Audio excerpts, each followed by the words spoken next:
Assalamu alaikum mes chers frères et sœurs. Bienvenue sur ma chaîne YouTube spirituelle, où nous explorons les merveilles de notre foi et apprenons comment enrichir notre vie grâce aux enseignements du prophète et aux versets profonds. Avant tout, je tiens à vous dire merci. Merci du fond du cœur à chacun d'entre vous pour votre soutien, vos commentaires, vos partages et surtout votre présence bienveillante tout au long de ce mois béni. Vous êtes plus qu'une communauté, vous êtes une vraie famille pour moi. Qu'Allah vous récompense pour chaque seconde que vous avez consacrée à écouter les rappels, à faire des invocations, à chercher à vous rapprocher de lui. Alors, comment s'est passé votre Ramadan? Est-ce que vous avez pu atteindre certains objectifs spirituels? Est-ce que vous avez senti votre cœur se rapprocher d'Allah? Partagez-moi vos ressentis, vos moments forts, même vos difficultés. Je lis tout avec attention. Et maintenant que le Ramadan est terminé, il y a une grande question qui se pose. Et si on gardait cette lumière allumée? Parce que Ramadan n'était pas une fin, c'était un début. Une école de transformation. Une porte vers une vie où Allah est au centre, chaque jour. Continue à prier à l'heure. Continue à faire... Restez jusqu'à la fin de la vidéo, car nous allons invoquer pour les personnes qui ont mentionné leur nom et leurs besoins dans les commentaires. Si vous souhaitez également faire partie de cette invocation, n'hésitez pas à mentionner votre nom dans nos conversations. Si votre besoin est urgent ou particulièrement important, vous pouvez me contacter directement sur WhatsApp via le lien dans la description. Du dhikr chaque matin. Continue à jeûner les lundis et jeudis si tu peux. Continue à invoquer Allah même quand tout va bien. Les portes de la miséricorde sont toujours ouvertes. Le Seigneur de Ramadan est aussi le Seigneur de Shawwal, de Dhu al-Qa'da et de toute l'année. Alors, ne laissons pas nos cœurs redevenir durs. Ne laissons pas Shaitan reprendre le contrôle après que nous l'ayons tant affaibli. C'est pourquoi, à partir d'aujourd'hui, on recommence. Oui, on recommence notre série spéciale des secrets pour améliorer notre vie chaque jour. Des invocations puissantes, des noms d'Allah à répéter avec le cœur, des pratiques spirituelles simples mais profondes, et surtout, des conseils inspirés du Coran et de la Sunna pour transformer nos difficultés en bénédictions.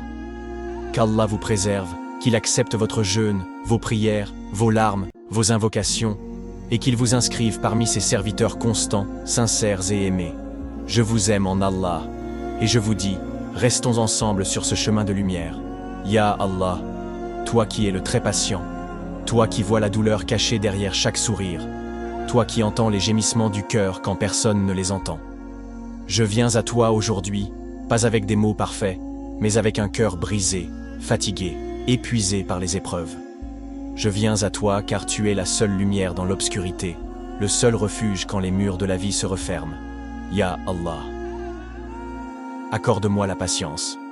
Accorde-la à tous ceux qui souffrent en silence. Accorde-la à ceux dont les prières semblent sans réponse, à ceux qui attendent un enfant, un époux, un travail, une guérison. Accorde-la à ceux qui sont restés forts pendant longtemps, mais qui se sentent sur le point de craquer. Car toi seul connais le poids réel de ce qu'ils portent dans leur poitrine.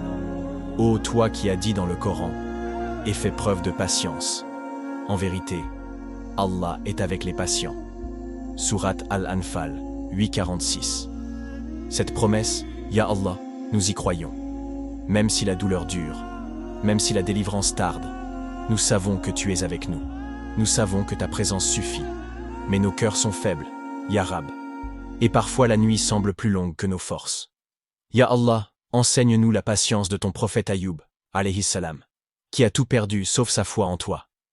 Il a perdu ses enfants, sa santé, ses biens, mais il n'a jamais perdu l'espoir en ton secours. Et quand il a levé les mains vers toi, il a simplement dit « Le mal m'a touché. Et toi, tu es le plus miséricordieux des miséricordieux. » Sourate Al-Anbiya, 21, 83. Quelle beauté, quelle pudeur dans sa plainte.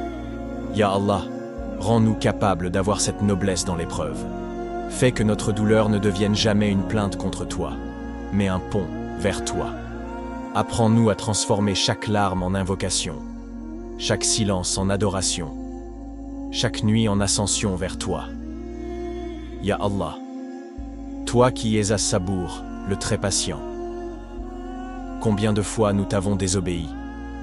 et tu nous as laissé le temps de revenir. Tu aurais pu nous punir immédiatement, mais tu as attendu, patiemment, notre retour. Ya Rab, nous avons goûté à ton infinie patience envers nous. Donne-nous, nous aussi, la capacité d'être patients. Accorde-nous la patience dans nos épreuves financières, quand l'argent ne suffit plus, quand les dettes nous oppressent. Fais que nous ne baissions pas les bras, que nous continuions à chercher halal, à faire confiance à ton décret. Tu as dit dans le Coran, « Quiconque place sa confiance en Allah, il lui suffit. » Sourate At-Talaq, 65-3. Ya Allah, nous avons confiance en toi, même quand nos poches sont vides, même quand les portes du monde sont fermées. Car toi, tu ouvres des portes dans le ciel quand la terre nous enferme. Amin ya Allah.